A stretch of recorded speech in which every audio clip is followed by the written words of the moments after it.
British MPs banned against Prime Minister Boris Johnson and vote for a debate to prevent a no-deal Brexit. Hurricane Dorian has now weakened to Category 2 and is inching away from the Bahamas. And more anti-foreigner violence in South Africa. The police responds with rubber bullets. From the headquarters of Telesur English in Quito, Ecuador, this is From the South. I am Doris Polo. British members of Parliament have voted in favour of Standing Order 24, which would allow the debate on the proposed law to prevent a no-deal Brexit. The ayes to the right, 328. The noes to the left, 301. So the ayes have it. The ayes have it. Unlock. And take this country. Prime Minister Boris Johnson lost by 27 votes. This despite him threatening to call a snap election and to expel any Conservative MP who voted for the debate. Speaking after the decision, Johnson lamented that this could likely lead to a new election and to further delays of Brexit. Meanwhile, opposition leader Jeremy Corbyn reiterated the need for another referendum to let the people decide the UK's future.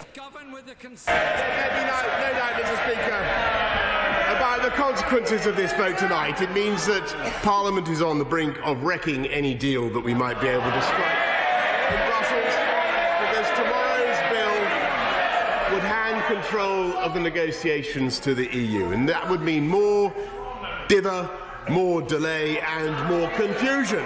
And it would mean that the EU themselves would be able to decide how long to keep this country in the EU. And since I refuse to go along with that plan, we are going to have to make a choice, Mr. Speaker. I don't want an election. The public don't want an election. I don't believe the right honourable gentleman wants an election. But if the House votes for this bill tomorrow, the public will have to choose who goes to Brussels on October the 17th to sort this out and take this country forward. Prime Ministers govern with the consent of the House of Commons, representing the people in whom the sovereignty rests. There is no consent. There is no consent in this House to leave the European Union without a deal. There is no majority for no deal in the country. As I've said before, if the Prime Minister has the confidence in his Brexit policy, when he has one he can put forward, he should put it before the people in a public vote. And so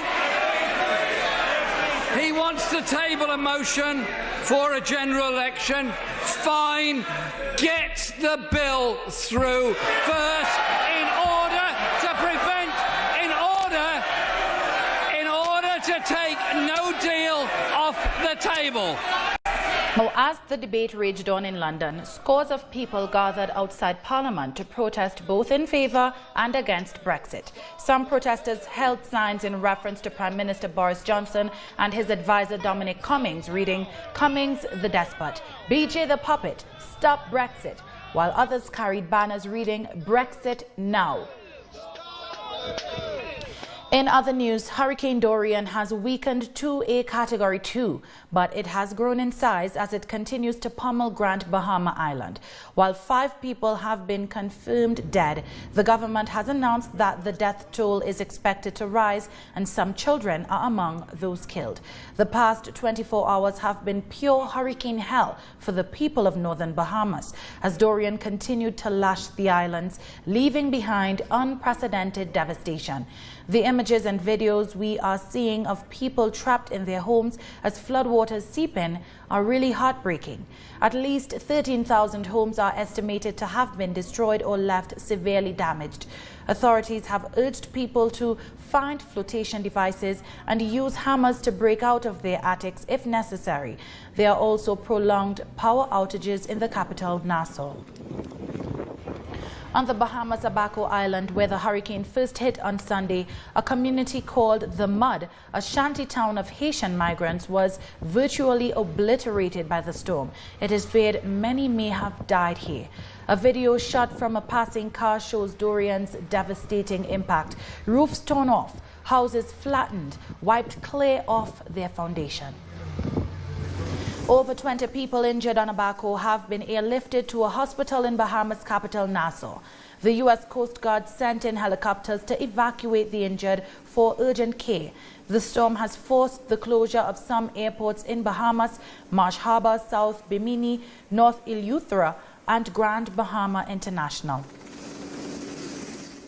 Now, residents of Georgia in the U.S. have been complying with mandatory evacuation efforts ahead of Hurricane Dorian's arrival. Although the storm has been downgraded to a Category 2, heavy rain and flooding are expected. Dorian was expected to churn toward Florida before bringing its powerful winds and dangerous surf along the coasts of Georgia, South Carolina, and North Carolina by late Thursday. We're under a mandatory evacuation, which means it's not a personal choice at this point. We ask people to heed that mandatory evacuation order. Businesses need to be closed and residents need to be heeding that and getting to safety at this point. As the hurricane season nears its peak this week, another tropical storm has developed and is threatening Mexico. The National Hurricane Center says a disturbance in the Gulf of Mexico has become Tropical Storm Fernand, the sixth named storm of the season. The system currently has sustained winds of 64 kilometers per hour and is located about 160 miles east of La Pesca, Mexico, moving west at 11 kilometers per hour. A tropical storm warning has been issued from Barra del Tordo to the mouth of the Rio Grande River on the U.S. border with Texas. And yet another major storm is brewing. Hurricane Juliet is churning through the eastern Pacific and has developed into Category 3. The storm is currently packing winds of 240 kilometers per hour. Additional rapid strengthening is expected Tuesday and Wednesday before it travels over cooler waters far from the Hawaiian island. It's then expected to weaken late Wednesday through Friday. Shifting gears now, citizens in Venezuela have condemned recently discovered terrorist plans by the far-right opposition that were foiled by the government. They say all Venezuelans must place their hopes on dialogue and not violence to resolve the issues the nation faces. At this community, located in Block 40 of the January 23rd neighborhood in Caracas, boys and girls often take part in a government-sponsored vacation program. There's also cultural activities carried out by the community for people of all ages. This is the 6th year we've held this program, free of charge. We have over 200 participants. But amidst steps from where the children are enjoying these activities, authorities discovered an explosive device. We are incredibly worried about these terrorist attempts aimed at our community. In our neighborhood, there are over 5,000 people. It's hard to believe these terrorists want to attack us without a care of the consequences. Another 2 explosive devices were also discovered by authorities. According to the government, this was one of the targets of the attacks. The other, the Justice Palace, the strategic point near 2 bus terminals, a number of shopping centres and most of the city's courtrooms. Citizens have strongly condemned these terrorist plans that sought to push for yet another coup against President Nicolás Maduro. We are glad they got caught. You can see that Venezuela's intelligence service works because they are not able to catch us off guard. You simply cannot act against your own people. This would have been a major disaster because a lot of people move through here. It's a shopping center. Violence will not solve anything. Violence begets violence. The government says it will present the evidence to international bodies to demand that hostile governments, like Colombia's under Iván Duque, involved in the plans, be made responsible.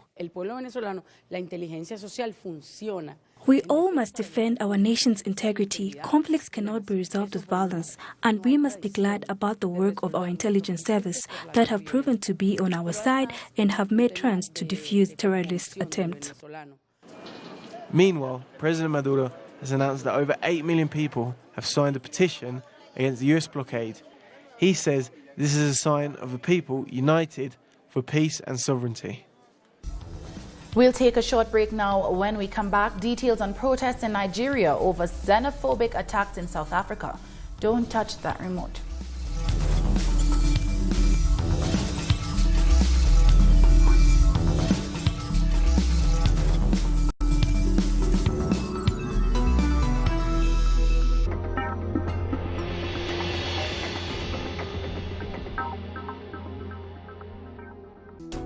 The life is full of moments.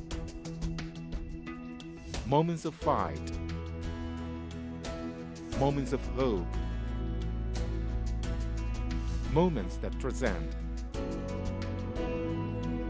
Moments that you can live in. Telesur documentaries. Sundays. Only on Telesur.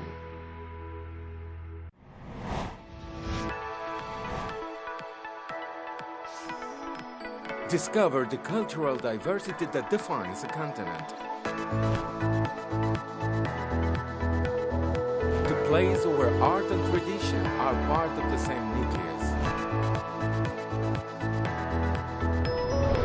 Artistic explorations.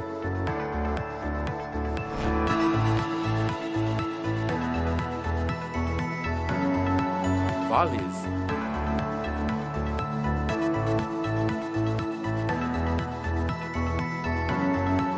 Passion and more.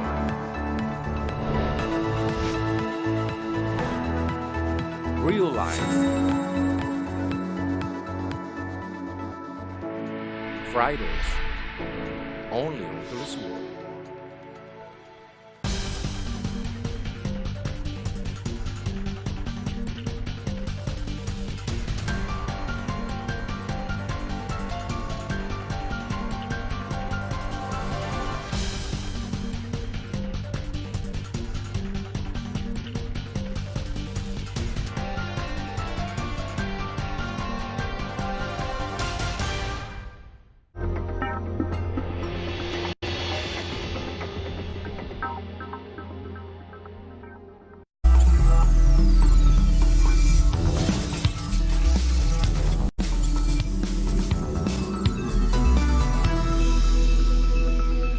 Welcome back.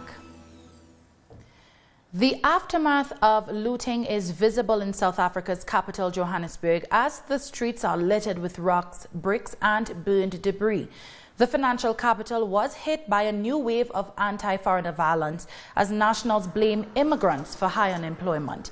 Mobs took over the township overnight, burning and looting the shops in their path. Rubber bullets were fired by police to disperse the crowds.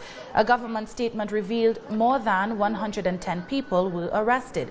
Police are scheduled to meet with community leaders later on Tuesday. The new wave of xenophobic attacks was reportedly sparked by the killing of a Nigerian taxi driver last week in Pretoria. It's no problem. So like that, 6 months, 3 months is gone, again is broken, government no action, so how to standing there, who give you life? Just last night, I call police is open my gate, I coming out. If you know police not coming, is a beginning is dead. Me and my uncle is 10 guy, is standing there at this house. Meanwhile, South African President Cyril Ramaphosa has condemned the wave of looting and xenophobic violence against foreign nationals. He said there was no justification for any South African to attack people from other countries. Other African governments have issued warnings to their citizens over the violence. And there can be no justification whatsoever about what people are having a grievance over, that they should go out and attack people from other countries.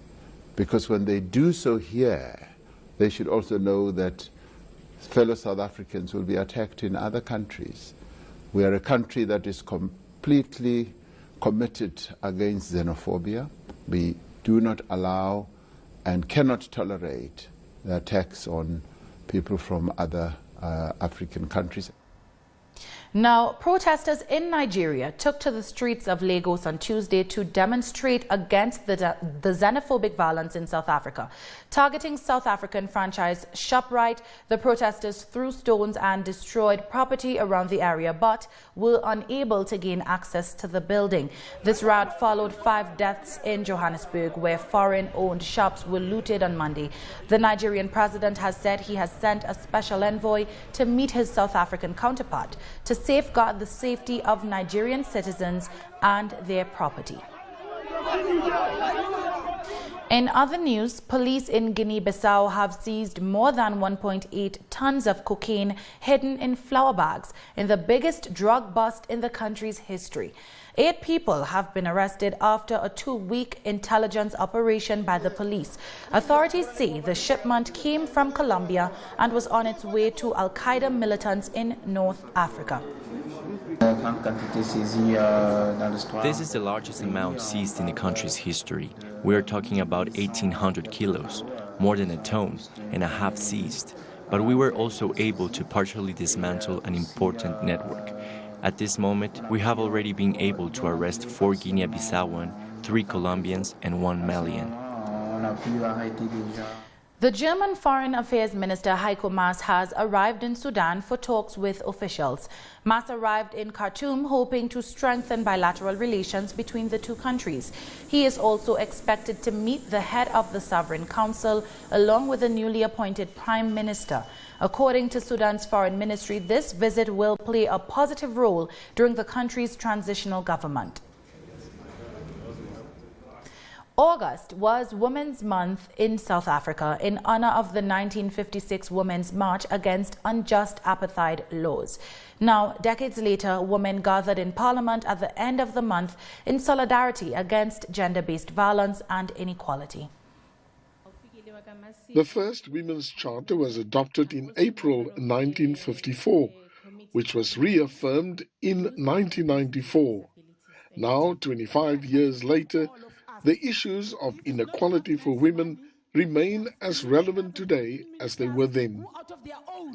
Women from all sectors of society gathered in Parliament in what is called the first Women's Parliament and to review the Women's Charter. The Deputy Chairperson of the National Council of Provinces says this charter should also include women across the globe.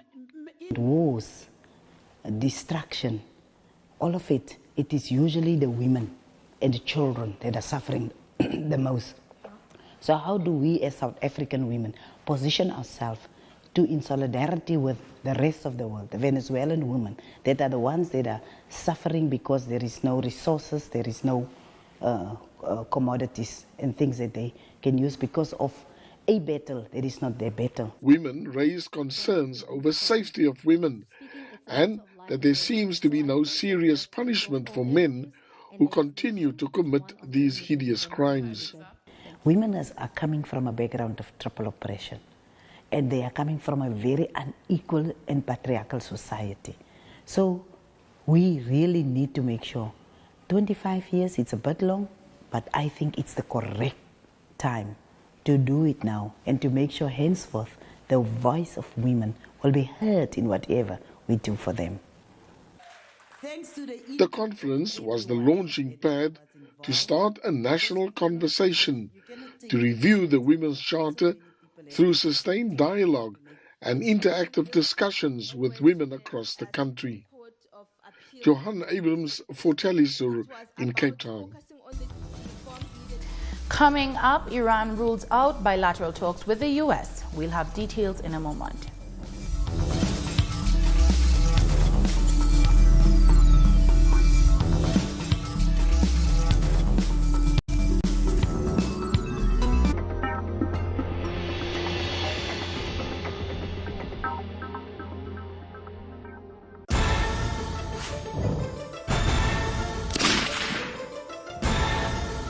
Who's moving the chess?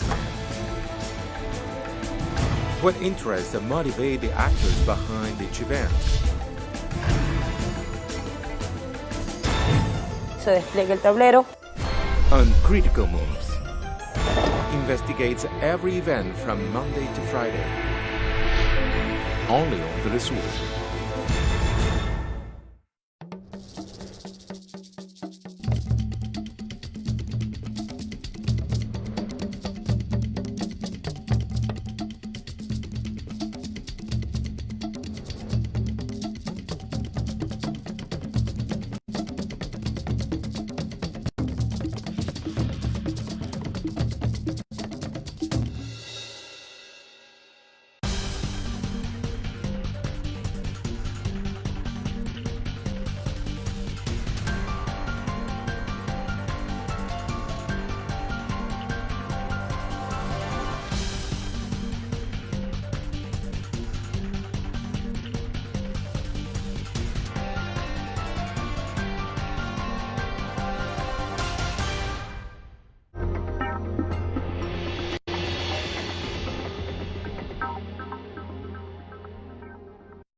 Welcome back.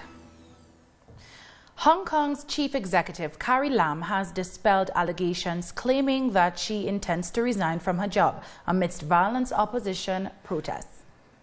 From the very beginning till now, I have never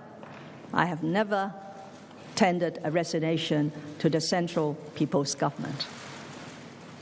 I have not even contemplated to discuss a resignation with the Central People's Government. The choice of not resigning is my own choice. Okay? But if you want to understand, because in a private session, I just attempted to explain that as an individual, given the very difficult circumstances, might be it was an easy choice to leave. But I told myself repeatedly in the last 3 months that I and my team should stay on to help Hong Kong. And as violence continues to escalate, spokespersons for the Chinese government have said China will not sit and watch if the situation worsens. They also reminded foreign governments that they have no reason to ever interfere in China's internal affairs. The central government will never allow the Hong Kong issue to continue unabated. If the situation gets worse and out of control for the Tsai government, threatens national sovereignty and safety, the Chinese central government will never sit and watch. I want to warn those Western representatives that Hong Kong is a part of China, and the Hong Kong issue doesn't allow any foreign intervention. They can play their games everywhere else and leave devastation, but not in Hong Kong, land of China. This won't pass, it's a pipe dream. They need to wake up. Iran's President Hassan Rouhani has said his country will never hold bilateral talks with the U.S. as long as the sanctions against his country continues. But he added that if the sanctions are lifted, the U.S. can join multilateral talks between Iran and other parties. We do not and never had an intention of mutual talks with the U.S. This has been the truth during the past year and a half and many years before. If the U.S. removes all sanctions, no matter if they return to the nuclear deal or not, it's not very important for us. What matters to us are sanctions. If the U.S. lifts all sanctions, it will be possible again to hold 5+1 talks with the U.S. presence again. Human rights organizations in Spain have denounced the detention of 23 minors in a migrant center controlled by the police. It's a measure taken by the government to deal with new migrants arriving to Spain's shores. 130 people have reached a safe port after their boats in the Mediterranean have been intercepted by Spanish authorities. Among them are women and children, locked in a new center of temporary assistance for foreigners in Andalusia.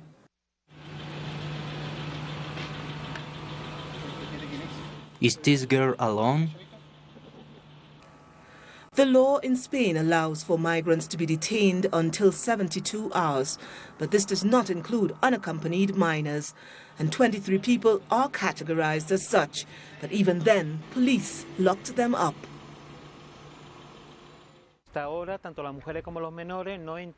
Until now, women and children were not detained in the sports centres or dungeons. They were received by NGOs, but now they are in a detention centre. The minister calls it an extension of the dungeons in which they are detained.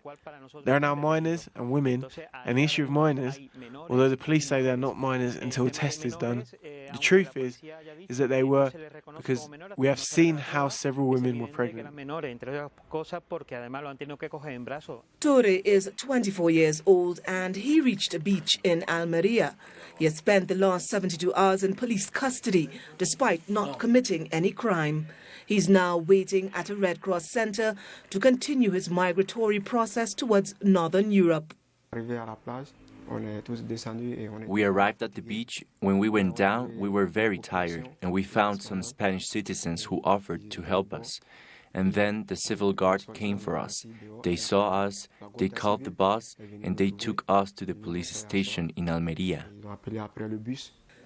The Spanish Red Cross and the government have opened the centers for shelter, emergency and derivation, spaces where migrants that cannot be deported will be welcomed during 15 days prior to their asylum or transit. When they reach us after 72 hours in custody of the police, their cases are sent to us, and we take care of them.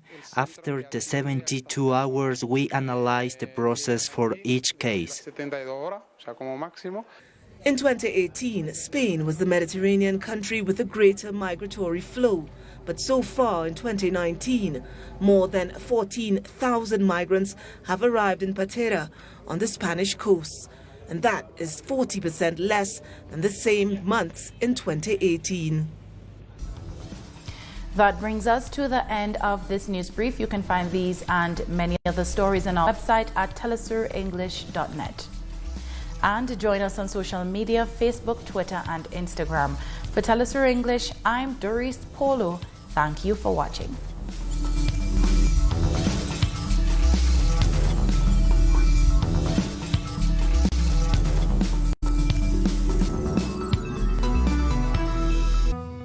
为了保持身体健康，我冥想。